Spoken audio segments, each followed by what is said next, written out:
10 000 plus 7 000, ça fait 17 000 $ de dette. J'avais 23 ans. Là, je rencontre le passeur. Pour me dire, écoute, c'est bon, je te ramène en Italie.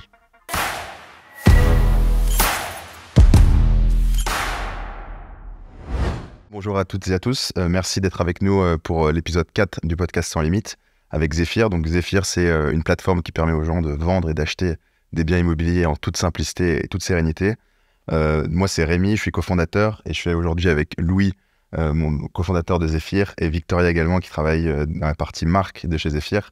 Et on est accompagné d'Alan Géham, donc grand cuisinier, restaurateur, chef étoilé qui nous vient du Liban. Donc ravi d'en apprendre un peu plus. Merci beaucoup d'être avec nous, Alan. Merci à vous de m'avoir invité. C'est très sympa en tout cas. C'est très sympa. Tu te présentes comment toi d'habitude? Tu dis cuisinier, chef, aubergiste, fabricant de plaisir pour les autres. Je fais que à manger. Écrivain maintenant avec le nouveau livre. On va en parler. Non, en tout cas génial. Alan, pour commencer, on a posé des questions. Je sais pas si tu connais ChatGPT.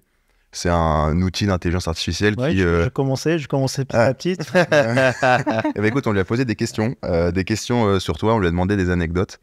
Il est connu pour dire beaucoup de conneries, donc j'aimerais bien te les poser, que tu nous dises si c'est vrai ou si c'est faux. Ça te va? Ok. Commencer avec ça? C'est parti. Super. Alors, quand tu arrives en France, tu ne parlais pas français, ne connaissais personne et ton visa n'était valable que pour 7 jours. C'est vrai. C'est vrai? Tout est vrai? Tout est vrai pour l'instant. Ok. Quand tu travaillais dans un snack libanais, un jour, le chef s'est coupé le doigt et c'est là que tu as pris sa place en cuisine. Voilà. Du coup, là, il a raté totalement entre l'arrivée en France et le soir. Du coup, j'étais dans le chantier au début. J'ai travaillé au quartier dans les immeubles, dans le cité. C'est le quartier de Chou à Créteil. Oui. Du coup, il y a plein des immeubles comme le Chou. Et j'ai fait de ravalement de façade de ces immeubles-là. J'ai resté 6 mois dans cette chantier. Ensuite, plongeur. Du coup, chantier le matin et plongeur le soir. Et c'est vrai, il y a un jour, on arrivait le soir, il était à l'hôpital, le patron était à la porte de restaurant. Au snack, c'est une galerie Saint-Didier, il s'appelle dans le 16e arrondissement, rue Sablon. Et il était en panique, je dis qu'est-ce qui se passe? Il m'a dit voilà, le chef est parti à l'hôpital, blessé à la main. Je dis tu t'inquiètes pas, je vais m'occuper de tout. Et j'allais me sauter sur le mise en place, sur le service. Et j'ai fait mon premier service tout seul. En France, c'était, on peut dire, juin ou juillet 1999. Ça s'est bien passé? J'ai créé un grand bordel dans la cuisine. J'ai fait à manger. C'est le principal. C'est le principal. Bon, écoute, pour l'instant, tout est vrai. Tu as changé de nom de Azam à Alan parce que c'était plus facile à prononcer pour des gens. De Azam, Abdallah Al-Géham à Alain Géham, c'est vrai. Bon, plus facile, mais dans le même temps, j'avais un problème avec mon histoire, avec mon enfance, qui était très, très, très compliquée. Je suis né en Libéria. On a quitté Libéria entre le jour au lendemain à cause d'un coup d'État dans les années 79-80. Du coup, je suis parti au Liban, 17 ans de guerre civile. J'ai perdu beaucoup de collègues, beaucoup de voisins. Je grandis dans les quartiers les plus populaires du Liban, du coup, Tripoli, dans le souk de Tripoli. Mon père, mon père, en fait, il a perdu tous ses sous en Afrique. Du coup, quand il était au Liban, il s'inquiétait, il dépensait pas, on n'avait pas de sous. Il m'a ramené à l'âge de 10 ans de travailler avec lui. Du coup, il était très, très dur avec moi, il était très militaire. Ah oui. Du coup, il m'a marqué beaucoup avec comme il était, et plus une maman qui cuisinait.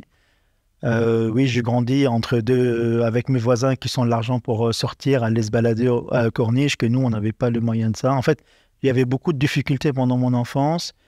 Premier voyage en Italie en 96, je retournais au Liban. Ça n'a pas marché, ils ne m'ont pas laissé rentrer en Italie parce que je n'avais pas d'argent, je n'avais pas de réservation d'hôtel.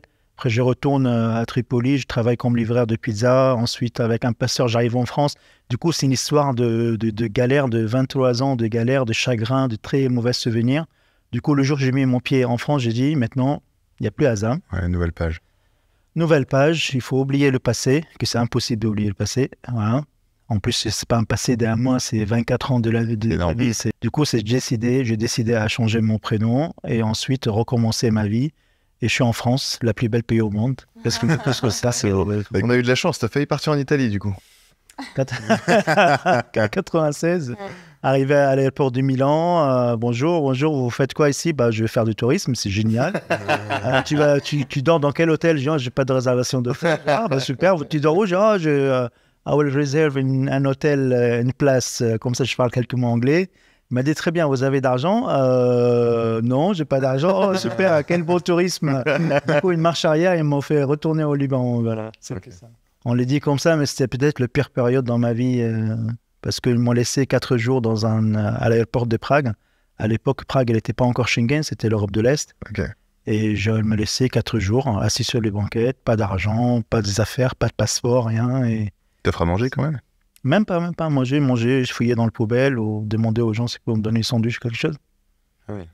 Saigner de nez, c'était vraiment un cauchemar. On était comme ça par terre. Sympa. Ouais, voilà. Là j'ai retourné l'hospitalité.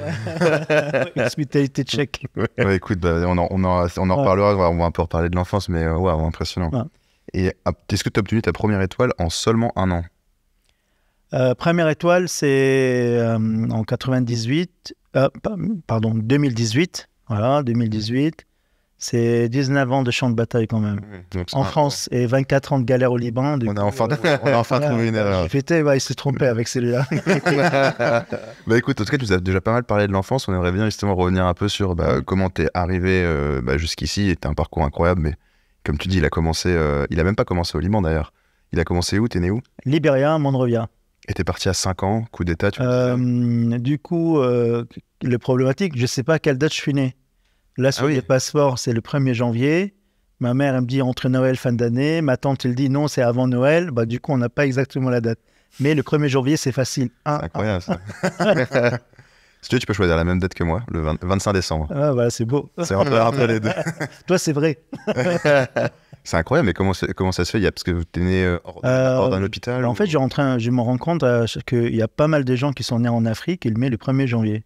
Ils ne sont pas à la date exactement. D'accord, parce qu'ils ont eu des accouchements pas dans les... Oh, peut-être là, il n'y a pas d'administratif, ou c'est fermé, ou ça va, la semaine prochaine, on va aller déclarer les gamins. Ah, c'est à qui, lui? On ne sait pas. Bah, voilà. ça, c'est plein de gamins partout. Waouh, ok. Donc, tu sais pas, donc du coup, tu sais pas exactement quand tu es parti, mais tu es parti autour de l'âge de 5 ans. Je suis parti 79-80, l'âge de 4 ans, 3 ans, dans cette... Parce que j'ai pas beaucoup de souvenirs de ce départ-là. J'imagine. Juste l'histoire que ma mère elle m'a racontée, et mon père surtout, qui était très, très marqué par ce départ agressif, qui est le 20 ans de carrière, qu'il a tout quitté, tout brûlé, il a tout perdu. Du coup, il arrive au Liban, il ouvre une petite épicerie, et il travaille dedans, il a toujours peur, toujours en train de compter, inquiet. Et moi, à l'âge de 10 ans, directement au travail, au boulot, 5 heures du matin. À l'épicerie? L'épicerie, 5 heures du matin réveillé, Liban plein de guerre. Du coup, tu travailles, tu attends rien derrière, tu attends juste de ramener de pain pour la maison. Est-ce que c'est la guerre civile quand tu... Guerre civile. Pourquoi le Liban? Il y a un choix de tes parents d'aller au Liban parce que Libanais. Nous sommes Libanais. Du coup, les Libanais, c'est peuple phénicien, c'est vrai quand le jeune il est né, directement il a envie de partir à l'étranger, il a envie de voyager, il a envie de tenter une aventure. C'est des commerçants. Bah, du coup, mon père, c'est mon grand-père qui est parti en Afrique dans les années 50. Mon père, il est parti travailler avec lui. Il rencontre ma mère chez lui. Ensuite, je suis né avec mes frères. Et coup d'état, du coup, on est parti au Liban. Et tu as combien de frères? 4 garçons et une fille. Et donc une grande famille en plus. Grande famille. Toujours des contacts avec eux ou c'est... Avec ma sœur, oui. Mon petit frère, oui. Les 2 frères, les 2, ils sont un peu... Voilà, c'est un peu à distance. Il y a un qui est aux États-Unis, ingénieur, et la deuxième, il fait le tour du monde, il voyage beaucoup. Du coup, voilà, chacun a pris son chemin. On s'appelle de temps en temps, mais pas beaucoup. Et donc, du coup, comment tu vis un peu l'arrivée au Liban? Donc, tu disais 10 ans, tu commences à travailler. Du coup, voilà, le souvenir, ça a commencé du Liban, la petite école, la peur, le bombardement. Du coup, j'ai beaucoup de problèmes même avec les feux d'artifice. J'ai les oreilles... Vraiment, je suis crispé directement. Mais c'est comment? Parce que nous, on ne connaît pas, en tant que Français, on n'a jamais connu la guerre civile. C'est quoi de vivre une guerre civile quand tu es aussi jeune? Guerre civile, du coup, on est là. Et là, par exemple, il y a la guerre entre rue Montelga et rue Ticton. 2 parties, une partie ici, une partie là. Ils balancent comme ça, bon. Puis... La vraie guerre, donc ça tire, ça bombarde. Et après, tu le cas de la fenêtre, tu vois du sang par terre, des gens moitié des 2 corps de main. Après, dans la nuit, les missiles, bah, du coup, on descend dans la cave. Nous, on était 2e étage, on dormait dans la cave et... La cave, c'était une partie de ma vie, mon enfance, de moi et de moi. Du coup, il n'y a pas d'électricité, il y avait des petites chandelles, des bougies, tu mets à côté de dans le matelas qui était par terre pour lire. J'aimais beaucoup lire des livres. Jusqu'à maintenant, je continue à lire. Et c'est vrai, avec l'écran, on est un peu moins papier maintenant. On est un peu en train de regarder les écrans, mais j'ai lu beaucoup, beaucoup, énormément. C'est incroyable. J'imagine que ça doit aussi forger un caractère, parce que grandir avec cette peur, ça, en termes même de maturité. Le souvenir, c'est le son. Et dans la nuit, quand il y a des lumières qui partent comme ça, là, c'est difficile. Dans le ciel. Et ensuite, une maman qui est en train de remuer une gamelle. L'odeur de parfum, des épices à la maison. Et c'était un moment magique de manger un plat, une soupe, une potager. Des choses simples. Hein. Des choses simples, mais c'était vraiment... C'est une maman magique, tu pensais à ça.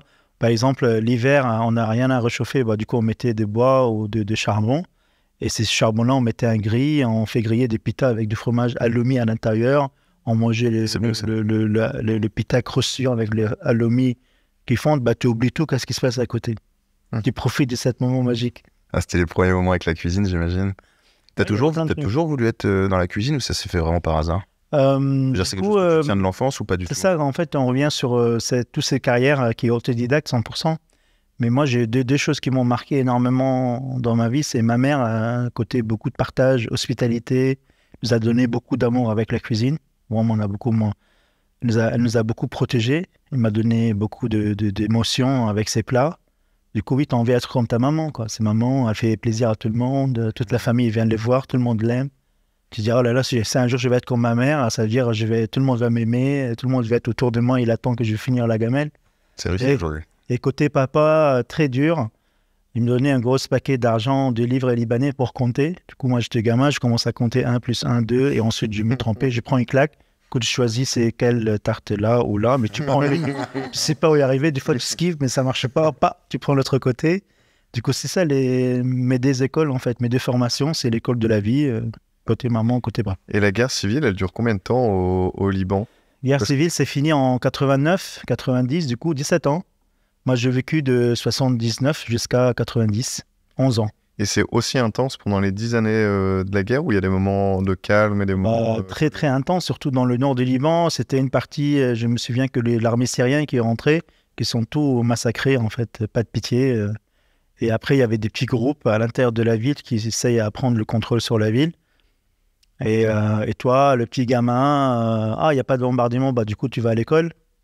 L'école, c'était c'était mon nid de protéger de tout ce qui se passe autour de moi. J'étais beaucoup impliqué à l'école. Du coup, je figurais de la guerre. Je figurais aussi le travail avec mon père, qui était très difficile. Tu faisais les deux, donc tu allais à l'école la journée et tu travaillais avec ton père. Ouais, et j'essayais des fois de m'engager dans le sport. Du coup, c'était vraiment un moyen à fuguer la réalité de la vie. La musique, les sports. Je m'intéressais beaucoup sur qu'est-ce qui se passe à l'Occident, qu'est-ce qui se passe en France, aux États-Unis. Je jouais de basketball, je faisais de ping-pong.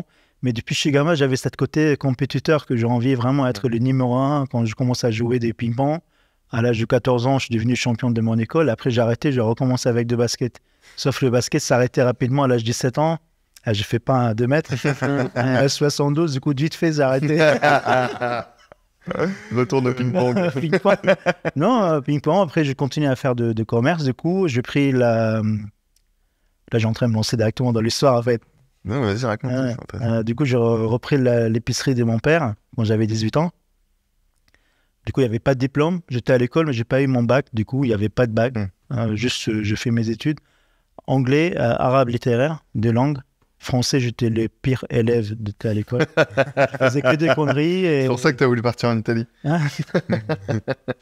Du coup, ouais, tout le monde se moquait de moi. J'ai pris aucunement dans la langue française et je ne m'intéressais pas du tout. Mais je m'intéressais beaucoup sur la cuisine. Parce que la cuisine, je dis, par exemple, la cuisine libanaise, c'est on mangeait dans la gamelle, on mangeait avec la cuillère, avec les mains, avec le pita. Et je voyais dans le magazine des publicités sur la cuisine française avec des plats, des légumes qui sont tournés, des filets de poisson. Et je dis, c'est plus de tableaux, des œuvres d'art qu'une cuisine. Et je dis, un jour, j'irai à Paris d'apprendre cette cuisine. Mais c'était plus de voir les baguettes ou les macarons, toutes ces choses qu'on le voit sur la publicité. C'est vrai, il y a quelques appellations dans la cuisine française qui sont traversées la frontière. Et le burger, on l'a vu au Liban. Le pizza, on l'a vu au Liban, mais on n'a jamais vu une cuisine française. Du coup, ça reste quelque chose qui est très loin. D'accord. Et souvent inaccessible en plus. Et pas accessible. Du coup, mais quand quelque chose est très loin et pas accessible, bah, l'être humain, il a envie naturellement d'aller chercher. Curieux, quoi. Avec quelques missions de télé en blanc et noir, je me souviens, avec M. Robluchon, M. Bocuse. Bah voilà, c'était une idée de gosse. Je dis, un jour, j'irai à Paris pour ça, mais après, le chemin, vite fait, elle prend une virage avec la guerre civile, la souffrance, la galère, la pauvreté. Et tu es jeune, à 14 ans, 15 ans, 16 ans, ado, tu as envie de s'habiller avec des marques, avec des baskets, tu n'as pas d'argent. Du coup, il faut travailler pour avoir l'argent. Du coup, mon père, c'était comme ça. On ne te donne rien, tu travailles pour ça. Premier travail à l'âge de 16 ans, quand même, avant de prendre l'épicerie dans une boutique de chaussures. Ensuite, 18 ans, j'ai pris l'épicerie de mon père. Je l'ai fait bien travailler. Un an, j'ai cartonné l'épicerie. Du coup, le matin, réveiller toujours 5 heures du matin. Finir tard. Et par contre, l'argent, il faut en tête pour conserver l'argent. Ouais. Du coup, à l'âge de 18 ans, c'est trop jeune pour faire d'économie. Du coup, j'ai fait d'économie. Bien sûr, à 19 ans, j'ai acheté une voiture. Bien, frémé un peu là, voilà, tout content. Un grand accident. Un grand accident avec la voiture. Et ensuite, je suis entré dans une boutique. Du coup, j'ai cassé la voiture que je n'ai pas fini à la payer. Ensuite, il faut que je paye l'argent pour le monsieur. Il n'y a pas d'assurance à l'époque. Peut-être maintenant encore, je ne sais rien. Tu avais fait la fête? J'ai entré dans une boutique de lingerie, des vêtements, des pyjamas et tout ça. Mais comment tu as fait? Tu conduisais? Tu t'es pas arrêté? En fait, c'était une journée qui est le début d'hiver. Du coup, c'était très mouillé. Et là, la voiture, elle a tourné. Ah merde. Elle est entrée dans une boutique. Comme quoi, il faut pas de voiture. Ouais, jeune, 18 ans, tout content. Ta boutique, il fonctionne. Tu as de l'argent, tu achètes une voiture. Bah, du coup, j'ai cassé la voiture. Et j'ai beaucoup d'argent pour réparer la boutique que j'ai rentrée dedans. Bah, du coup, j'étais pas bien, déprimé. J'ai commencé à abandonner la boutique. Bah, la boutique, elle a fait faillite. Et je devais de l'argent pour le monsieur que j'entrais dans sa boutique. Du coup, à l'âge de 20 ans, j'avais presque $10,000 de dette. Ah ouais, donc difficile. Et à quel moment c'est fini la guerre civile, là c'est fini. Ouais, là, on est dans le 91, fini guerre civile. 92, service militaire, c'était obligatoire, 18 mois. À cause d'une cataracte jeune dans mon œil gauche, je me suis trouvé dans la cuisine. C'était mon première expérience du coup. Au début, on faisait à manger pour 5000 personnes. Après, vite fait, je suis allé faire à cuisiner pour de club privé de colonel. Voilà, très bel souvenir. Et à quel moment tu te dis, j'ai envie d'aller en Italie, en France, j'ai envie de partir du Liban? Là, j'ai envie, mais c'était très compliqué. J'essaie à voyager, ça n'a pas marché. Et comment tu fais dans ces cas-là? Il y a quelqu'un qui s'appelle passeur. Tu donnes de l'argent, il te ramène. Voilà. Et comment parce que c'est un concept qui est très éloigné de quelqu'un qui est né en France, qui voit que à la télé ce genre de concept. Comment ça se passe dans la pratique quand tu veux partir du coup, premier passeur, c'était quelqu'un qui travaillait dans la sécurité de l'ambassade d'Italie. Okay. Le chef de sécurité qui connaît bien l'ambassadeur d'Italie. J'ai rencontré son frère, par hasard, dans la ville de Tripoli. Il me dit, voilà, tu me donnes $5,000, je te ramène, tu vas là-bas, tu prends une visa. Du coup, je prêtais le $5,000. Mais avant, là, parce qu'on va trop loin, là, il y a encore quelque chose. Du coup, 92, service militaire. 94, mon grand frère, il tenait une épicerie à Tripoli. Il est venu me voir, il m'a dit, moi, je vais partir à l'étranger. Du coup, est-ce que tu peux prendre la suite de la boutique? J'ai dit, oui, il n'y a pas de problème. Du coup, la boutique, il avait des dettes. J'ai tout récupéré, j'ai cartonné, j'ai ouvert une deuxième boutique en 95. J'ai gagné beaucoup d'argent. Qu'est-ce que je fais? J'ai acheté une voiture. La deuxième fois. Pas d'accident, par contre, juste sortir, tout ça. Et à chaque fois, tu as envie d'aller chercher la dernière BM, dernière Mercedes. Du coup, je commence à sortir, boîte de nuit, tout ça, 22 ans, tout le monde venir te voir. Et j'ai laissé tomber la boutique. Quand tu laisses tomber ton commerce, malheureusement, il s'écarte la gueule. Du coup, là, 95, 10 000 plus 7 000, ça fait $17,000 de dette. J'avais 23 ans. Là, je rencontre le passeur. Pour me dire, écoute, c'est bon, je te ramène en Italie. J'ai fermé la boutique, j'ai laissé les dettes là-bas. Il y avait des dettes de fournisseurs et tout ça. Je suis allé voir ces passeurs. Je me suis prêté l'argent, 5 000 pour me ramener le visa. J'ai eu le visa en Italie. Et là, en 96, j'arrive à Milan. Ou 97, j'arrive à Milan. Pas de passeport, pas d'argent. Du coup, ils m'ont fait marche arrière. Prague, ensuite Beyrouth. Du coup, tu retournes à Tripoli en 97 avec 22 ou 23 000 dollars de dettes. Et dans le quartier, quand dans ta tête, que tout le monde fêtait ton départ, on a fait plein de pots avec le copain, que je vais en Italie, et tout le monde me dit « Ah, tu penses à nous, tu nous appelles ?» En fait, ça a duré 4 jours. Parce que c'est vrai que comment tu prépares ce genre de moment, parce que potentiellement, c'est des proches que tu reverras plus jamais. Tu reviendras peut-être dans 15-20 ans. Tout le monde m'a ramené à l'aéroport, on a fait la fête à la veille, salut, machin, tiens, un petit cadeau de souvenir. Oh non, T'arrives à Milan. T'as donné ta voiture à quelqu'un? T'arrives à Milan, voilà, quand il fleure, bah, dis non, tu rentres pas. Après, tu vas à Prague, tu restes ces 4 jours, 4 nuits c'est horrible. Et ensuite, tu retournes quand tu arrives à l'aéroport de Beyrouth, du coup, il te met en garde à vue. Parce qu'il ne sait pas qu'est-ce qui s'est passé ni en Italie, ni en Prague. Il faut attendre du courrier qui vient de là-bas.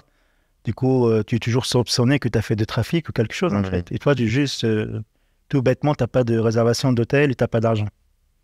En même temps, c'est dur à ce stade-là. Enfin, moi, je sais que si j'étais partie de chez moi comme ça, toute seule, à 23 ans, et je connaissais rien, il y aurait forcément des erreurs qu'on aurait fait, quoi. Et tu te dis, je vais partir pour quitter mon pays. Est-ce que le premier truc auquel tu penses, c'est réserver un hôtel? Non, je pense pas. Tu te dis, ok, je vais arriver là-bas et je verrai bien sur place. Et en fait, je pense les choses qui te compliquaient, quand tu as déjà quitté Libéria, entre le jour au lendemain, tu as quitté ta chambre, ta maison. Je n'ai pas de souvenir, hein, je ne suis pas en train de dire à l'âge de 3 ans ou 4 ans, mais j'étais un gamin et c'est sur moi, j'étais choqué. Et tu arrives gamin aussi, un coup tu dors dans la maison, de nuit tu dors dans la cave, tu es encore choqué. Du coup, c'est une enfance qui est très choquante. Du coup, 23 ans, tu vas en Italie, tu reviens, tu repars. En fait, c'est là pour l'instant, j'ai en train de vous parler, 5e échec quand même. C'est Liban, Libéria, Liban, première épicerie, deuxième épicerie, premier voyage, 5 échecs. Avec des succès aussi. C'est ça qui te donne un peu d'espoir quand même. Pour l'instant, il n'y a pas du tout de... Des petites bribes de succès. Des Mercedes. Des voitures achetées. Des BM. De maman magique. Du coup, voilà, là, on est dans le 97, dans le centre de Tripoli. Mon père à côté en train de m'engueuler. Oui, tu m'as jamais écouté. J'adorais avoir des cheveux longs. Du coup, à l'âge de 18 ans, j'ai commencé à pousser. Avant, j'avais pas le droit parce que je ressemble à une fille. J'ai travaillé, pardon, désolé. Ça coupe un peu, c'est pas grave. Du coup, oui, bah, mon père est très dur. Hein, il est là, tu m'écoutes pas. Maintenant, c'est fini, tu as fait beaucoup de conneries. Regarde-toi, 23 ans, tu as dit que tu vas voyager en Italie. Alors, hello l'Italie. Oui, c'est vrai, il avait raison. Et du coup, qu'est-ce que j'ai fait? Il m'a dit, voilà, tout le monde m'arrêtait dans la rue pour me demander que la famille est GM, tu dois de l'argent aux fournisseurs. C'est un petit village, hein, tout le monde connaît tout le monde. Ah oui. Du coup, plus la galère de ton avenir, c'est une grande catastrophe, plus un père à côté, bim, bim, bim, en fait. Voilà. Enfance très compliquée. Du coup, ok, ça marche. Je suis allé travailler. Je suis allé travailler dans un restaurant, livreur de pizza, de burgers, et je commençais à bosser 30 jours par mois. Tout l'argent que j'ai gagné, j'ai laissé à mon père à côté de son lit. Du coup, quand il se réveille, il voit que mon salaire était là-bas. Et j'ai laissé un petit mot. Oui, s'il te plaît, quand quelqu'un que tu arrêtes dans la rue pour ton fils, il doit de l'argent, bah, donne-lui. J'ai resté comme ça presque 14 mois, 15 mois. Ça doit être dur, ça. Boulot, travail. Une seule chose, c'est tout droit. Avec le moyen que j'avais entre mes mains. Du coup... C'était la France, alors? C'était quand? Deuxième passeur. Normalement, interdit de venir en France 5 ans. Interdit de venir en France. En Europe, en Schengen. Du coup, il y a quelqu'un qui me dit... t'as eu un bannissement Oui, bien sûr. Donc, du coup, un deuxième passeur dit, écoute, moi, je change ton passeport, 5 000 $, et je te fais envoyer à Paris. J'ai dit oui. Du coup, changement de passeport. Tu arrives à Beyrouth avec un passeport vierge, où il n'y a pas de visa dedans. Tu arrives là-bas aux douanes, les gens te les gardent comme ça. Je ne sais pas, ils les gardent de quoi, en tout cas, il n'y a pas de visa. Et ensuite, tu te fais passer, tu montes dans l'avion sans visa, et là, tu avais la peur de ta life comme ça. Pourquoi? Parce que j'ai eu des cauchemars, le retour d'Italie. Moi, j'ai dit, c'est sûrement, ils vont me faire retourner, impossible de me laisser passer. Du coup, la peur, tu arrives à Orly, il y a quelqu'un qui vient, une dame qui vient m'appeler, il me dit, oui, bonjour, Azam Algem, c'est qui? Je dis, c'est moi, venez avec moi. Il me laisse dans un bureau pendant quelques heures, presque 4 heures ou 5 heures. Ça fait peur, ça. Et après, elle vient, elle me donne mon passeport. Une autre personne qui vient me donner mon passeport, ils me font partir par la porte derrière de Orly, dans le parking. Et elle te dit quoi? Ils étaient dans... Tout est validé? Rien. J'ai pas de valise. Normalement, le prévu que tu viens, juste un sac à dos. Pas de valise, pas rien. Tu leur as dit quoi? Cette fois, t'avais appris. Tu leur as Non, dit mais que t'avais déjà un Ils hôtel? étaient dans le coup, ils étaient avec toi. Tu sais pas, Ah, tu sais pas? Et t'as jamais su? tu peux pas dire. C'est une organisation entre l'aéroport de Beyrouth et l'aéroport d'Orly, en fait, tout simplement. D'accord, donc ouais, donc ils étaient là, ils savaient qui t'étais. Après, voilà, peur, oui, il y avait des peurs, tremblements, tu sais pas c'est qui, machin, tout ça, tu vois pas ta bouche, juste il t'a laissé, il t'a dit, vas-y, va faire ta vie, quoi. Bon, au moins bonne chose de faite. Là, t'arrives, Et- tu vas à Orly, tu vois un bus, Paris, chut, T'arrives en France, ouais, qu'est-ce que tu fais? direction Champ de Mars. Du coup, comme j'adore le goût de luxe, allez au Tour Eiffel. Du coup, j'ai dormi sur place, je voyais Tour Eiffel le matin et le soir Tour Eiffel. Tu la voyais s'illuminer la nuit. Voilà. Tu voyais les touristes. Et alors, Paris, c'était comme ce que t'imaginais ou... Ah, c'est encore plus joli. Bon, du coup, tu t'es un peu inquiet, tu vois. En fait, la différence, c'est très grand, c'est très vaste. Du coup, tu vois beaucoup de monde. Moi, je viens d'une petite ville. Hein. Il y a 100 000 habitants à l'époque, 200 000. D'accord. Ouais, Toute donc la c'est- ville, avec les banlieues. ouais, donc totalement différent. Du coup, tu vas 100 000 juste tourner autour de Tour Eiffel. Tu vois, bah, j'arrive là-bas, il y avait un terrain de basket. Du coup, je retournais au sport, je commence à jouer de basket et parler anglais avec les garçons. Manger, du coup, je suis allé à Carrefour, dans le grand surface pour manger là-bas. J'ai Et comment pu tu faire fais? avec les gains. Tu t'as pas beaucoup d'argent, c'est... Tu sais, quand tu vas au Carrefour, tu peux manger des pommes, une baguette, personne qui va te dire. Hein. Ouais, t'as pas besoin d'argent. Ok. Mais attention aux sécurités quand elle t'attrape. Donc tu t'es débrouillé, t'as fait comme tu pouvais. Comme ça, et, baguette, du coup, beaucoup de baguettes, beaucoup de fruits. Tu fais un petit tour. J'essaie à chaque fois de changer la supermarché et pas faire la même. Et du coup, je jouais de basketball. Au bout de 3 jours, il y a quelqu'un qui m'a présenté son nom, quelqu'un des chantiers. Il m'a ramené au chantier quartier des Créteils, quartier des Choux, de cette cité. Je commence à bosser là-bas et dormir sur place. Et comment Waouh, ça, génial. comment ça se passe? Parce qu'il sait du coup que t'es pas rentré légalement sur le territoire? Ou tu lui dis rien? Bien sûr, bienvenue, on t'attend. Tu vois, c'est les bons clients. Pourquoi? En fait, c'est un métier à risque. Du coup, monter sur le chauffaudage, il n'y a pas beaucoup de gens qui le font. Il y a beaucoup de gens qui font de peinture à l'intérieur, mais grimper sur le chauffaudage, 20e étage, sans ceinture, sans casque, il n'y a pas beaucoup de gens courageux. Il n'y a que comme moi qui t'a une galère. En fait, moi, je ne peux pas reculer en arrière, je ne peux pas retourner en arrière et je peux aller tout droit. C'était une opportunité à grand risque et bah, je suis allé directement. Et le monsieur qui t'a ramené, tout simplement, par exemple, il s'était engagé avec Société Bouygues. Sur chaque tête, il prenait, par exemple, par jour 5 000 francs. Il te donne à toi 500 francs. Il prend sur ta tête, 4 500 francs. Ah oui. C'est qui, ton passeur ou qui? Non, Ça, c'est un autre... on peut pas dire passeur, c'est chasseur de tête, on peut le dire. Ouais, ok. Il ramène des gens qui veulent juste travailler, à nettoyer les immeubles avec les cachers. Bah, lui, il déclare comme un salarié. Il s'est très bien payé par rapport à Société Bouygues, sauf il prend là sur la tête et nous, il donne une petite partie. D'accord, ok. Et tu fais ça combien de temps du coup? J'ai fait ça pendant 6 mois. Ok, ouais. Très bien. Très bien, j'ai dormi sur place. Imaginez, tu dors pas sur le banquet, tu dors dans un chantier. Ouais. Du coup, tu as ton petit lit, machin, tout ça.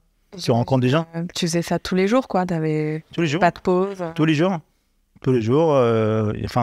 Tu sais pas le système. Tu vas juste aller travailler, c'est tout. Elle est pas trop dure? Ah non, c'est le contraire. Le dur s'est passé à Au Liban. mon enfance. Comme tu as eu le pire enfance dans ta vie, qu'est-ce que tout t'as raconté dans ta life, c'est très bien. C'est génial, c'est waouh. Manger une grecque, frites. Mais tu mettais ton dans le baguette, c'est la classe. Avant, c'était baguette, cornichon ou pas. Ouais. Maintenant, il y a du thon, il y a des mayonnaises. Je suis allé faire des courses à Barbès, chercher des tomates, des trucs. Vite fait, on a déménagé dans un studio à Place de Cambronne, 2 rue Clouet, je me souviens toujours. Premier studio, rez-de-chaussée. Il y avait beaucoup d'humidité. Moi, j'étais tout le garçon dedans, c'est très bien, tout le garçon du chantier. Vite fait, je tombais au restaurateur. Je travaillais plongeur chez lui. Du coup, le chef... Tu l'as rencontré comment? Par des connaissances, un Libanais. Tu sais, il y a beaucoup de Libanais qui tiennent de restaurants. Du coup, il m'a ramené chez lui les soirs. Bon, parce que je travaillais beaucoup de clandestins, sans papier. Ouais. Chantier le matin et les soirs dans ses snacks. Pendant presque 1 an, on travaillait clandestin. Du coup, après l'accident qu'il y a eu avec le chef, moi j'ai fait le service. Le propriétaire de Snack, il a dit, tiens, il est intéressant le gamin, il sait cuisiner. On va l'aider pour avoir ses papiers. Du coup, il m'a présenté Un passeur? un autre passeur qui rentre en cadre de ce jeu. C'est le 3e dans ma vie. Hein. Ok. 5 000 euros, 5 000 dollars pour avoir le cadre de séjour. Du coup, c'est un autre système. Le restaurateur, il te fait un contrat. Tu vas à la préfecture. Normalement, tu n'as pas le droit d'aller à la préfecture parce que tu n'as pas de visa de travail. Mais par de relationnel, il te met un numéro, tu vas aller rencontrer des gens et tu donnes le cadre de séjour. Récépissé. Et ils le font parce que tu as un contrat? Ou ça juste parce qu'ils sont connectés? Si toi, tu vas tout seul sans le passeur, ils vont te faire dégager directement. D'accord. Ou il va te ramener au commissariat, ils vont te dire il faut que tu quittes Le territoire? en 30 jours. Bah, du coup, avec de relationnel, ils m'ont donné un récépissé. D'accord. Donc là, c'est le début de... C'est le début de la gloire. Et après, donc là, tu étais toujours à la plonge ou tu avais donné... Du coup, à fond, le travail, je suis formé comme ça, en fait. Bah là, tu dis, ah, mais comment tu travailles beaucoup, toi? À l'âge de 10 ans. Hein. Tu es pleuré, pas pleuré. Mon père, il n'y avait pas d'émotion, quoi. Il bougeait pas. Et... Du coup, tu es formé à beaucoup bosser. Tu es formé à bosser 7 jours par semaine, 14 heures par jour. Tu acceptes le peu parce qu'il ne me donnait rien. C'est une école dure, mais aujourd'hui, c'est grâce à lui, je suis là aujourd'hui, c'est grâce à lui. Tu penses que ça a joué dans ton succès d'aujourd'hui? Oh là là, toute ma vie, j'ai rencontré des choses. Les gens me demandaient, Alan, tu as fait de formation, de gestion, de commerce, c'est rien, mais je suis formé de l'âge de 10 ans à travailler dans une épicerie, réveiller tôt, venir acheter les meilleurs produits, acheter en pluriel, vendre en individuel, je suis formé comme ça. Et là, le français, comment tu apprends du coup? Français, du coup, le rêve français, c'est d'apprendre la langue française. Dur, du coup, quand j'ai eu mon cadre de séjour, j'ai quitté le milieu de chantier. C'est un milieu égyptien, syrien, libanais. Du coup, on parle arabe littéraire. Et j'ai quitté le snack libanais, quand on parle libanais. Je suis allé dans la restauration française pour faire un commis à être cuisinier, je fais les deux.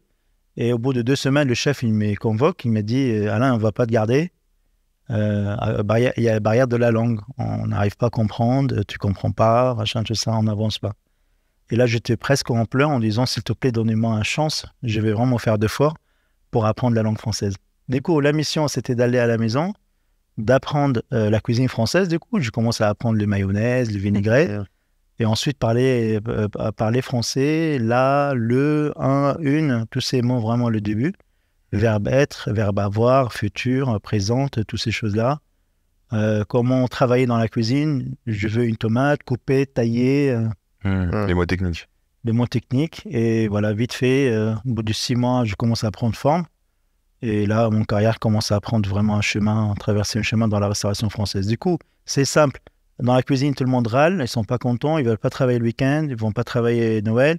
Mais Alan, le premier arrivé et le dernier à partir, jamais demandé combien ils vont me payer. J'accepte tout. Et dernier à partir de la cuisine, bah, du coup, vite fait, tu deviens une pièce maîtresse de la cuisine. Et tout le monde, tu viens travailler avec nous, tu viens travailler avec nous. Ok, et donc comment t'as évolué à partir de là, ça s'est passé comment? Ouais, parce que de commis à cuisinier, déjà c'est un vrai plongeur, commis, après chef de partie, sous-chef, chef de cuisine en 2022, du coup 3 ans après mon arrivée en France. 3 ans? 3 ans. C'est rapide aussi. C'est rapide, mais bosser, hein. Du coup, il y a les vacances, bosser. Du coup, quand le restaurant est fermé pendant les vacances, j'allais bosser dans un autre restaurant. Ah oui. Et c'est pas une barrière de pas avoir une éducation à la cuisine? Parce qu'il y a beaucoup d'écoles de cuisiniers avec des techniques, etc., surtout la cuisine française. C'est un très fort caractère, jamais baisser les bras, je lâche rien. Et tu penses que ça a donné un style qui est différent du style traditionnel ou pas du tout? Traditionnel, il faut connaître. Mais moi, comme la cuisine elle est très vaste, très grande, du coup, je commence à apprendre le base de la cuisine française, mais je faisais beaucoup de plats qui s'appellent hit, qu'on connaît. Je travaillais le curry, le tandoori, le moussaka, le houmous. Et j'ai pas envie du Liban, en fait. J'ai pas envie de Liban. Liban me dit, tu sais faire un houmous? Je dis non, je n'ai pas envie de faire de falafel. Bon, je veux dire, hein, par exemple, quand je commençais mon travail dans la restauration française, j'étais Alan Falafel, par exemple. Je m'appelais Alan Falafel, viens Falafel, tout ça. Plus l'enfance qui est compliquée, plus cette cuisine, que j'avais honte de cette cuisine, de ma identité, j'ai envie de passer sur autre chose. Et pourquoi?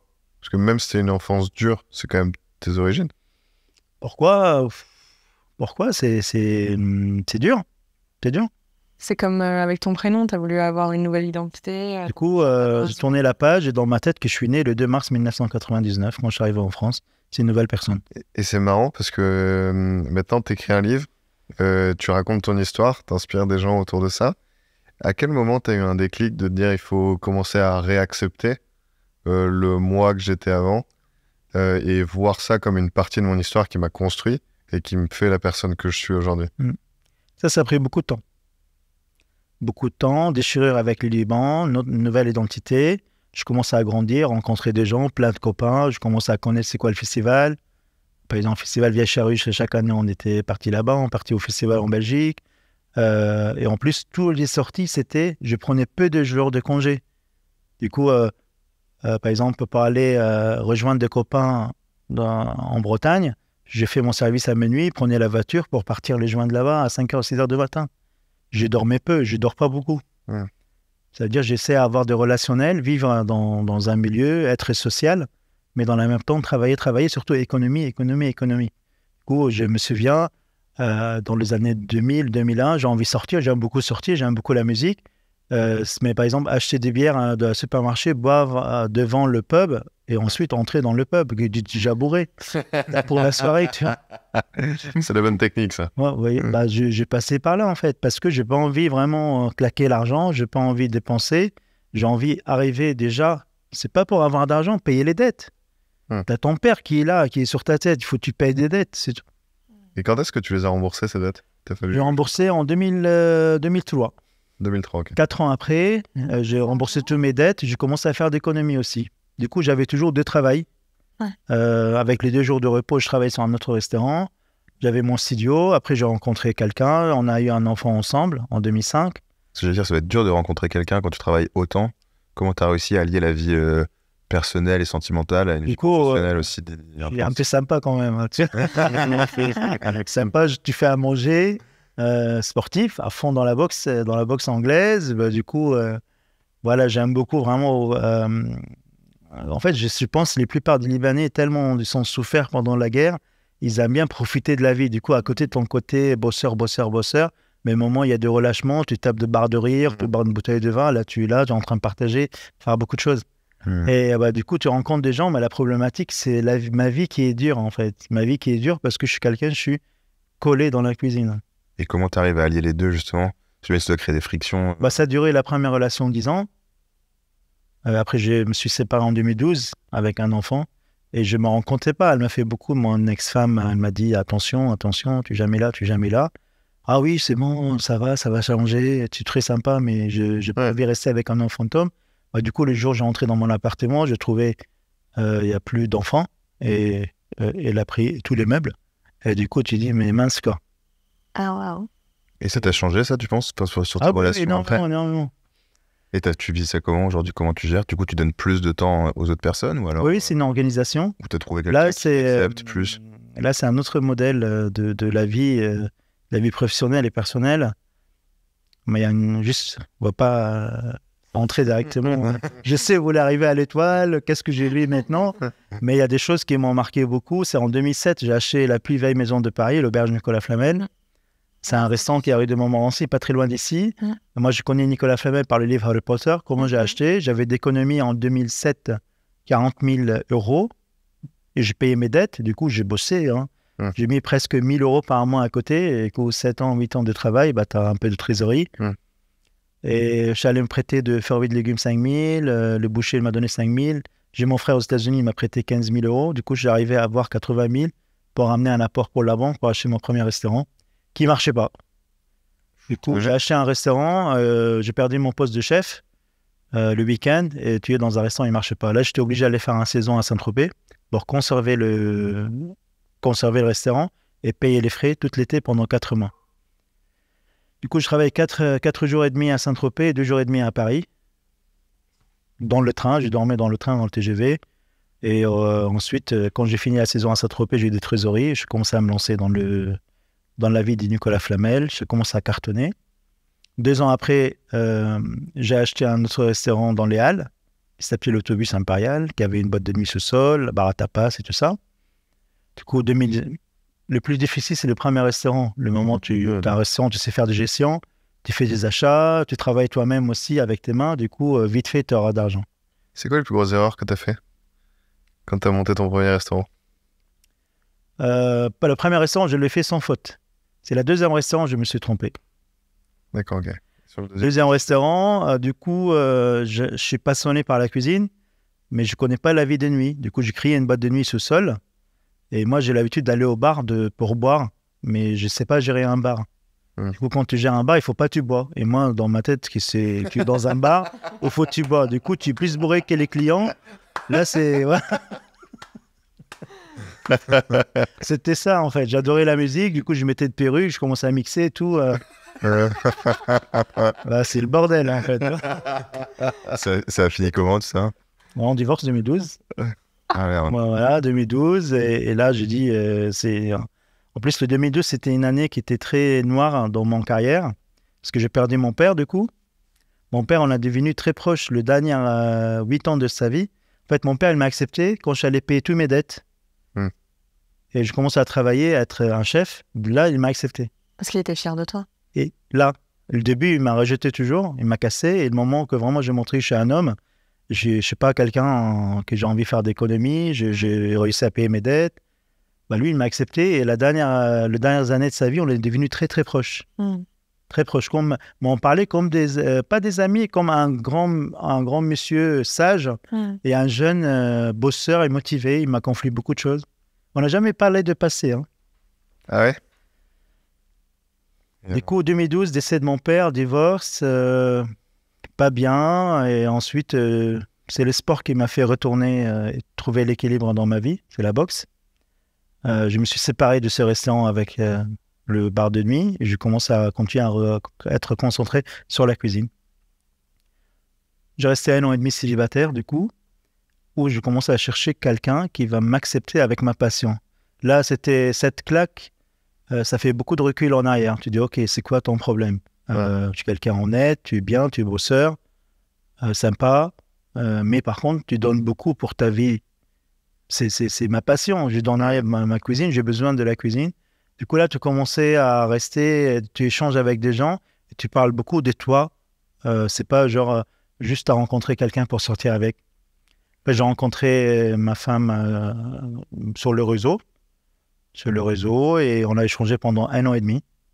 Sans vous voir? Sans vous voir, on a échangé. C'est incroyable. Je parlais de ma passion, et 1 an et demi, voilà. C'est sur une application Beaucoup de politesse. En fait, oui, adopteunchef.com. Ah ouais? Ou un mec ou un chef. Un mec. Du coup, c'était en 2012. Mais par contre, au bout de 3 semaines, il y avait une cliente au bar de nuit qui venait, tout ça, elle me dit, Alain, tu es célibataire, je ne savais pas. J'ai la honte, là, elle va dire à tous mes personnels que le chef est sur le réseau. Du coup, j'ai envoyé à 2-3 contacts en disant, pour une raison professionnelle, je ne peux pas rester sur le site, mais on peut se contacter par mail. Et Chloé, mon épouse, elle m'a répondu, OK, ça marche. Elle est passionnée par la cuisine et le voyage. Moi aussi, on n'a fait que parler de nous. C'est incroyable. Par mail? Par mail. Après, au bout de 6 mois, téléphone. Genre 7 mois. Ouais. Quand je sors de divorce qui m'a beaucoup marqué. Je trouvais la divorce, c'est pas sa faute, la faute, c'est un échec. Il y a un enfant aussi entre nous. Et du coup, j'ai appris beaucoup de leçons. J'essayais, avec la personne que j'ai envie de rencontrer, de parler sur ma passion, mes projets, qu'est-ce que j'ai envie de faire. Pardon. T'avais pas envie de te tromper. Voilà, et du coup, je continue à bosser. Cuisine, boxe. Très belle rencontre. On se vit 18 mois après, à Lille. Et on se vit la première fois. On ne s'est jamais quitté après. Elle était lilloise? Oui, elle est ch'ti. D'accord. On vient de Lille aussi. Moi aussi, je suis ch'ti libanais. Je viens du nord du Liban. D'accord. Entre ch'tis, on se comprend. Du coup, on s'est vu, quand on s'est vu, on ne s'est jamais quitté parce que ça a pris 18 mois de connaissances. Et vous êtes resté à Lille ou elle est revenue à Paris avec toi, j'imagine? Elle est venue directement à Paris. On a eu une fille directement. Enfin, tous allés, mais en vitesse. Ça faisait 1 an et demi, c'est vrai, quand même temps que vous avez construit la relation. Ouais. La pression commence à monter, quoi. Du coup, j'ai resté concentré sur la cuisine, les sports. Tu es bien dans ta vie. Pour l'instant, il n'y a pas encore l'identité ma identité franco-libanaise. Le Liban, je le nie toujours. En 2015, j'ai ouvert pas mal de bistrots à Paris. Tout le monde s'est cartonné. J'ai fait une cuisine française avec d'influence de monde, japonaise, italienne, et pas du tout libanais. Parce que tu t'inspires beaucoup de tes voyages dans ta cuisine. De voyage, surtout, je nie ma identité. Je ne veux pas parler du Liban, c'est un cauchemar et tout ça. En 2016-2017, avec un journaliste belge pour un magazine saisonnier culinaire, il me dit « Mais Alain, vas-y, raconte-moi ton histoire. Tu dis que tu étais chez Guy Savoy, tu as fait une école, mais dis-moi la vérité, tout ça. » J'écoute Philippe. La réalité des choses, c'est... en fait, je suis autodidacte, je suis venu, je travaille dans le bâtiment, j'ai galéré, j'ai souffert, tout ça. Il m'a dit « Mais Alain, mais c'est ça, qu'est-ce qu'on a besoin d'entendre ?» J'ai dit « Non. Tu sais, moi, quand j'étais dans la cuisine, il m'appelait falafel, tout ça. T'imagines la honte ?» Il m'a dit « Mais c'est n'importe quoi, mais c'est ça, qu'est-ce qu'on a envie ?» Ça, on n'entend pas ça tous les jours. Du coup, c'est l'échange avec les journalistes qui commencent à avoir de confiance en toi. Ok, très bien. J'ouvre un restaurant en 2017 qui s'appelle Alain Géam, rue Lauriston. Et dedans, c'était la grande question. Quelle cuisine j'ai envie de faire? Est-ce que je vais rester caché derrière des ingrédients qui ne m'appartiennent pas? Est-ce que... voilà. Et là, c'était... Alain, c'est bon, quoi. 18 ans, tes restaurants, ils sont là, tu n'as rien à cacher, tu ne dois rien à personne. J'ai envie de mettre des saveurs libanaises, dire merci à maman. Mon père, je l'ai perdu. Mon père, il n'a pas vu toute la réussite que j'ai fait. Au moins, ta maman, elle peut voir quelque chose. Tu vas le dire merci. Je commence à mettre des attards, des mélasses de grenade, des ingrédients libanais, des épices dans ma cuisine. Du coup, l'émotion, elle a commencé vraiment à monter à l'intérieur de moi. Je commence à cuisiner avec de larmes en l'œil, des passions, des souvenirs. J'ai changé complètement. Tout est remonté. Et le jour où je commence à raconter mon histoire, j'ai senti que je suis en liberté. Je suis en liberté totale. Genre un grand rocher qui était sur mon dos est déjà parti. T'as raison, hein. Soit la vulnérabilité, c'est ce qui marche. C'est l'histoire, c'est assumer ton histoire. Assumer ton histoire. Est-ce que tu penses que tu as travaillé aussi dur parce que tu voulais prouver quelque chose à ton père? Que tu étais capable de... Ouais. Je pense jusqu'à maintenant, j'ai envie de prouver des choses jusqu'à maintenant. Mais tu lui as rendu hommage avec ce que tu as fait. Exactement. Chaque matin, quand je me réveille, il faut que je fasse mieux que hier. Que j'ai existé, que voilà, une enfance qui m'a marqué beaucoup. Mon père... 2017, cuisine française avec d'influence libanaise, beaucoup d'émotions. 4 mois après l'ouverture, il y a un monsieur qui rentre, qui prend les menus signature. Il paye l'addition. Ensuite, il me dit vous pouvez venir, chef? Moi, je viens. Oui, monsieur. Il me montre sa carte. Il m'a dit je suis inspecteur Michelin. Là, je commence à trembler. Et j'ai fait, moi, de la boxe depuis 20 d'années. Je commence à trembler devant lui. Après, je suis en face de ring, en face d'un boxeur. Je dis mais il y a quelque chose, ça va pas. Vous savez, monsieur, je suis autodidacte, j'ai pas de formation, j'ai jamais fait d'école. Moi, j'ai fait cette cuisine hommage à ma mère. Moi, j'ai galéré. Elle me dit oui, monsieur, il n'y a pas de problème. Je demande juste que la première fois, on voit une cuisine libanaise avec une cuisine française liée ensemble. C'est très beau, c'est très bien. Merci, au revoir. Il est parti, ce monsieur. Du coup, moi, en 2007, quand j'ai acheté Nicolas Flamel, j'ai mis une feuille sur la boîte électrique de restaurant. Quand tu allumes la lumière, objectif de rentrer dans le guide Michelin en 2007. Du coup, la première fois, tu rencontres un inspecteur de Michelin en 2017. 10 ans après. Du coup, il y avait quelque chose.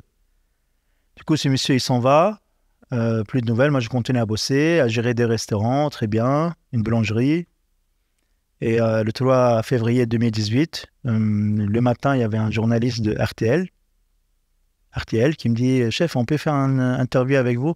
J'ai écouté pour parler de Michelin. Non, moi, je ne viens pas de Michelin. Moi, vous savez, je suis autodidacte. Il m'a dit « Non, je vais parler de votre mère, de votre cuisine. » J'ai dit « Ok, ça marche. » À 18h, il vient dans mon restaurant. Et il m'a mis le micro. Je commence à faire l'interview. Et mon portable était silencieux dans ma poche. Du coup, il vibre. Et je prends le téléphone et je dis « Allô, oui, bonjour, c'est Michael Ellis, le directeur de Michelin. Bienvenue à la famille Michelin. Tu auras ton première étoile Michelin. » Wow. T'attends pas un appel pour une deuxième étoile, là? J'espère. Silencieux. Ça sonnait tout à l'heure. Hein. Oui. Il a pris sa retraite, Michael Ellis. Du coup, voilà, j'avais la bouche qui était ouverte. J'ai jamais imaginé que c'est vrai, 19 ans auparavant, que tu es sur le chauffaudage d'immeuble et quelqu'un va te dire tu vas être le premier chef étoilé libanais en France et dans le monde. Puis surtout, tu l'as eu en 4 mois. En 4 mois, 5 mois. Il y en a qui mettent des années à l'avoir. Du coup, c'est les clés. Là, je reviens sur la réponse de ton question. Assumer mon histoire et cuisiner avec de l'émotion, mettre des saveurs de ton enfance. C'est ça qui m'a permis d'avoir mon étoile. Ok. En fait, c'est la réalité, c'est la vérité, c'est le base. Mais comment tu vas comprendre? Qui va te dire pendant ton carrière, vas-y, Alan, il faut que tu fasses ça? Il n'y a personne. Sympa le journaliste. Tu t'entends encore bien avec? J'ai pas de nouvelles, ça fait un petit moment. Et c'est ça, en fait. C'est ça, aujourd'hui, le conseil, c'est vraiment assumer notre histoire. N'importe où on vient d'où, c'est le base de plein de choses. Il faut qu'on sente en liberté. Il ne faut pas qu'on sente qu'on est inférieur de tout. Est-ce que tu penses que tu aurais pu l'assumer plus tôt, alors que tu t'étais pas prouvé suffisamment à toi-même que tu étais encore capable? J'étais pas encore prêt. Ouais. J'avais besoin de faire un copieur avec le Liban. Du coup, Étoile 2018, tu deviens naturellement l'ambassadeur de la cuisine libanaise. Ouais. Alain, Libanais, Liban, qu'avant, il ne parlait pas du tout du Liban. Alain, américain, breton, ch'ti, mais on ne parle pas de Liban. Liban, bah, la diaspora libanaise commençait à s'exciter. Le journaliste s'intéresse plus sur mon carrière. Je commençais à avoir, il y a un jour, il y a 2 personnes qui sont entrées et m'ont dit, oui, bonjour, on est le AFP. Moi, je pensais AFP, c'est le officiel ou le truc Télérama, un truc comme ça. Il m'a dit, c'est quoi votre fruit préféré? J'ai dit, c'est la grenade. Ils m'ont pris avec la grenade et ensuite, j'ai vu cette photo de grenade, elle a fait le tour du monde. Une histoire... Après, les journalistes sont exagérés parce qu'ils m'ont appelé de SDF et les devenus étoilés. Et moi, dans mon carrière, je ne vois pas du tout l'SDF. C'est quoi? C'est quelques nuits aux Chambres de Mars. Tout le monde a pris les sacs à dos. On est parti en Thaïlande, en Islande pour faire de camping et tout ça. C'était un peu dommage. Il n'y a eu même pas des photos, des images que quelqu'un qui dort par terre. Il a dit Alain Giam qui était par terre, après il est devenu étoilé. C'est le journaliste, c'est comme ça. Mais après, c'est pas grave. Du coup, j'ouvrais le porte de restaurant, je vois Al Jazeera qui venait filmer. Alain Giam, il sort de son restaurant, tout ça. Je dis, mais qu'est-ce que vous faites là? C'est bon? Et bah, voilà, je commence à partager cette histoire. Je vois que vraiment cette histoire, ça donne beaucoup l'espoir aux gens qui sont autodidactes. Ça donne beaucoup de messages. Cette carrière, quand on commence de zéro, tu remontes à la sommet de la gastronomie. Je commence à partager mon expérience de vie. Je parlais du coup, assumer l'histoire, de travailler dur, de savoir compter, cuisiner avec d'émotion et surtout parler de mon rêve français. Que c'est pas qu'aux États-Unis, ça existe le rêve américain, c'est en France aussi. On est dans la plus belle pays au monde, c'est la France. C'est beau. Et là, tu as 45, 50 ans, un truc comme ça? 45, 50. 45, je préfère quand même. Non, j'ai 48. J'ai 48 ans. 2018, un grand virage encore, un autre virage de ma vie. Du coup, c'est tout simplement échec sur des échecs, sur des échecs, sur des échecs. Il y a un peu de persévérance. Du coup, j'ai rien lâché, jamais baissé les bras. Même le doute, il suit de toute notre carrière. Mais il faut juste que le battre le doute. Un peu de coup de fatigue, c'est pas grave. Demain, c'est mieux. Et j'ai créé un restaurant pour la cuisine libanaise qui s'appelle Kasti. Kasti, ça veut dire mon histoire. Kastati en arabe. Et après, 2 semaines après le Covid, on a fermé le restaurant, que je viens de l'ouvrir. Là, tu vois encore, c'est pas un échec, c'est un échec mondial, mais tu vois la fin de ta vie, la fin de ton carrière. Restaurant fermé, tu es paumé, tu sais pas quoi faire. Et là, ça recommence aussi. Rebondir, s'adapter. Je croyais que c'était enfin fini. C'est pas fini. C'est pas fini. Du coup, le premier 2 mois, je commençais à tourner autour. On pleure, pas bien. J'ai pris un emprunt de 500 000 € pour ces restaurants. Et je commence à faire des livraisons. Du coup, je suis formé au niveau de livraison. Le matin, j'ai préparé des plats, des plateaux repas. Et l'après-midi, j'ai livré pour les habitants à Paris. Tu les livrais toi-même? Les gens ne l'attendaient pas. On a créé le concept. Du coup, le Covid, c'était vraiment une leçon de la vie, hein, le Covid. Comment s'adapter. Aujourd'hui, tu fais un métier, motard. Tu aimes bien le moto. On vient te dire, écoute, on prend ton moteur et ensuite, et ton moto, et ensuite, tu vas nous montrer qu'est-ce que tu sais faire. Toi, toute ta vie, tu étais sur le moto. Et là, tu es un peu perturbé. Et c'est exactement nous. Nous a fermé le restaurant. Montre-moi qu'est-ce que tu sais faire. Du coup, tu commences à pousser ton cerveau à chercher des idées. J'ai créé le shawarma rolls. C'est fini le Covid, on a ouvert une shawarma. Ça fait Bistro Casti, shawarma. Et ils sont en face, non? Ils sont en face. Après, depuis quelques temps, on a fait le manouché, c'est comme les pizzas libanaises. L'auberge du Col à Flamel, j'ai eu une étoile en 2022. Pourquoi? Mon premier restaurant. Et je commençais à... Je reste toujours la même personne. Je pose pas de questions, je fonce tout droit. La première chose quand je me réveille le matin, c'est vraiment conserver les choses que je l'ai fait en 25 ans de vie et rester toujours quelqu'un de simple, accessible et du partage de cuisine, histoire, conseils. Là, à 48 ans, tu prends l'âge de sagesse un peu, tu as vécu beaucoup de choses. Et comment tu te motives? Parce que j'imagine, après la première étoile, tu dois te dire, bon, bah, j'ai vécu tout ça, j'ai la récompense de l'étoile. Comment est-ce que tu te dis, bah, encore un resto, encore autre chose et après, on pourra parler aussi des autres projets, mais... Garder les pieds sur terre et pas s'efflater avec les choses. C'est une erreur que tu avais déjà faite avec les voitures. Exactement. Du coup, les échecs de mon enfance qui m'a permis aujourd'hui garder les pieds sur terre et surtout conserver qu'est-ce que je sais à faire. Avant, je ne me batte pas pour conserver. Je me batte à arriver à réussir, mais pas pour conserver. Mais par contre, le plus difficile de conserver aujourd'hui. Et en plus, ta première étoile, en parlant de conserver, ça fait 5 ans que tu l'as conservée. Exactement, 5 ans. Parce que c'est très très dur de conserver une étoile. On a vu il y a quelques années, notamment, de grandes institutions qui avaient 3 étoiles, etc., qui ont perdu des étoiles. Ouais, comme cette année aussi, Guy Savoie, il a perdu son étoile. Alors que c'est très difficile. Institution française. Toi, tu vises 2, 3 ou tu vises plutôt 12? En fait, je visite, c'est le même principe. Depuis que je suis gamin, j'ai envie prouver. Tu l'as dit la phrase. Je sais pas c'est quoi en fait mon destin, mais je pose pas de questions, mais je sais juste avancer. Maintenant, avancer, c'est un peu plus compliqué parce que tu arrives à l'excellence et là, pour passer au deuxième, il faut encore pousser au niveau d'excellence. Il faut avoir des moyens. J'essaie à conserver toutes les choses que j'ai fait. Je travaille tout seul, j'ai pas d'investisseur. C'est des crédits sur des crédits. Ouais, donc tu dois manager le business, les finances de la chose en même temps que tu veux exceller. Le point noir dans mon carrière, c'est les comptables, les crédits. Pas les comptables eux-mêmes, je les adore, mon comptable. La comptabilité, il va voir. Merci pour lui de le préciser. Du coup, c'est la comptabilité, c'est les crédits, les comptes à la banque. Manager, tu sais, le manager, on le prend avec les études. Du coup, je continue maintenant à apprendre des techniques de la cuisine et comment manager 70 personnes. Ouais, parce qu'il y a beaucoup d'humains dans une cuisine. C'est une autre personne maintenant. J'ai une autre personne. Papa, avant tout, c'est une grande partie dans ma vie.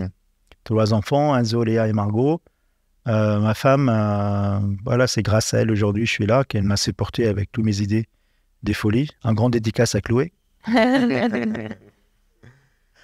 Et voilà, il faut être heureux, être bien dans notre peau et voilà, juste vivre les choses, mais donner les moyens, donner la volonté, le courage. Et c'est plus du travail maintenant, c'est une passion, c'est ma vie. Il y a des gens, quand ils partent de leur travail, leur vie, elle s'arrête. Mais moi, je commence ma vie quand je pars en mon restaurant. Tu penses à l'après-cuisine ou il est beaucoup trop tôt et pour l'instant, tu es encore 100% dans la cuisine? Si, c'est marrant, depuis quelques mois, je commence à poser des questions. Ok, j'ai fait des restaurants, mais est-ce qui va prendre la suite? Comment je vais faire derrière? Est-ce que ça va être des restaurants? Parce que j'ai créé des identités culinaires. Moi, mes restaurants, c'est très personnel. Le restaurant Alain Géam, c'est le seul restaurant au monde qui fait une cuisine française avec d'influence libanaise qui est étoilée. Le bistrot Castille, c'est mon histoire à moi. C'est que des choses personnelles. Du coup, qui va prendre la suite, c'est pas un investisseur, c'est plus ton fils, ton neveu, quelqu'un, ton sous-chef, quelqu'un qui a créé ça avec toi. Du coup, je commence à poser des questions et à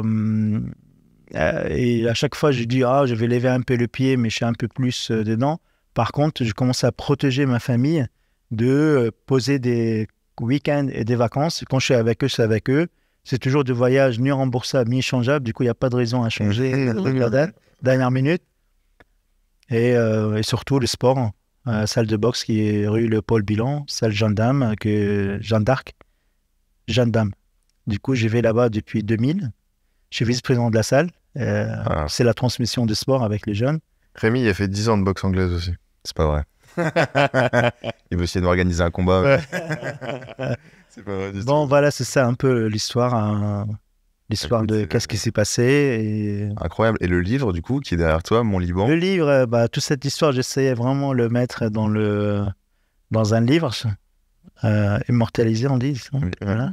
Du coup, c'est un livre, c'est une partie de moi. C'est l'histoire de mon Liban. J'ai appelé mon Liban, c'est mon Liban, comment je vois le Liban à l'étranger, du coup. Le Liban en France. Parce qu'aujourd'hui, ça fait 25 ans que je vis ici et je sais que je vais rester quelques années encore. Je suis beaucoup attaché à la France. Moi, je vois la France que c'est la plus belle pays au monde. On a la chance d'être ici. On vit surtout à Paris. Et c'est une ville qui est magnifique. Bon, avec tous les bonheurs que j'ai eu, je suis en train de donner en fait une histoire, un livre, des photos, reportages, cuisine, avec tout le petit commerce que j'ai fait rue Saint-Martin. Je donne d'opportunités de jeunes de travailler, de jeunes étudiants, quels qu'ils soient français ou libanais. Il y a 70 familles qui vivent aussi dans le restaurant. Ouais. Il y a beaucoup de choses maintenant, ça se passe. C'est ça qui est génial. Tu redonnes un petit peu de ce que tu as eu la chance d'accumuler. Bien sûr, bien sûr. Bon, c'est incroyable. Et peut-être pour la fin, est-ce que tu peux me donner une recette que les auditeurs pourraient essayer chez eux?